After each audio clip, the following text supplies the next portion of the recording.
lagi dengan saya pada perkuliahan Bahasa Indonesia SD2. Bahasa Indonesia, mengapa Indonesia menggunakan bahasa Indonesia?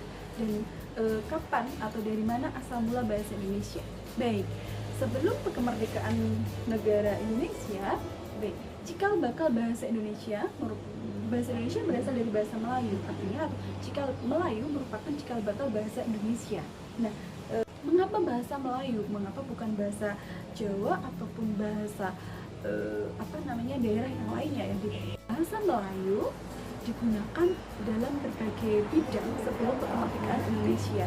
Di sana dalam bahasa penerbitan, kemudian juga dalam perdagangan digunakan bahasa Indonesia, bahasa Melayu. Bahasa Melayu merupakan bahasa yang paling banyak digunakan di Indonesia sebelum kemerdekaan Indonesia.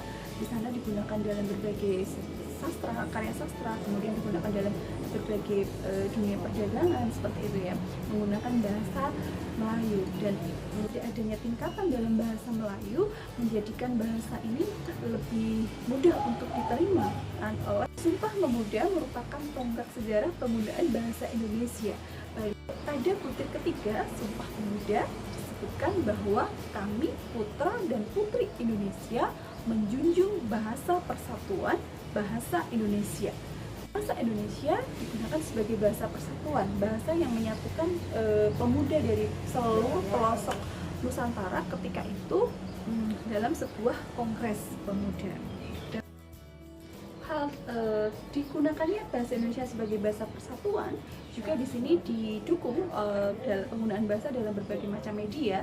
Salah satunya di sini adalah munculnya pujangga baru, begitu ya, era dimana di sini mulai bergeser penggunaan bahasa Melayu ke dalam penggunaan bahasa Indonesia, atau bahasa Indonesia mulai banyak digunakan sebagai bahasa pengantar dalam dunia penerbitan seperti itu.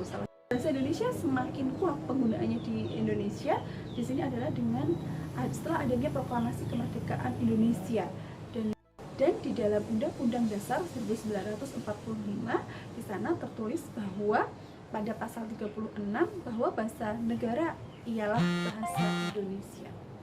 Kita ingat kembali tentang sejarah pembakuan bahasa Indonesia. Bahasa Indonesia pertama kali dibakukan yaitu pada tanggal 16 Agustus 1972. Nah, sebelumnya apa yang digunakan, acuan apa yang digunakan dalam bahasa Indonesia? Nah, tahun 1901 Indonesia mengacu pada ejaan Franco-Prussian. Kemudian pada tahun 1947 Indonesia menggunakan ejaan Swandi. Nah, ciri ejaan Franco-Prussian di sini adalah masih digunakannya C untuk menuliskan bunyi Y, kemudian masih digunakannya juga penulisan OE untuk menyebutkan U, begitu, dan digunakannya tanda diakritik berupa hamzah dan juga trema, begitu, pada K untuk menggantikan penulisan K, begitu ya.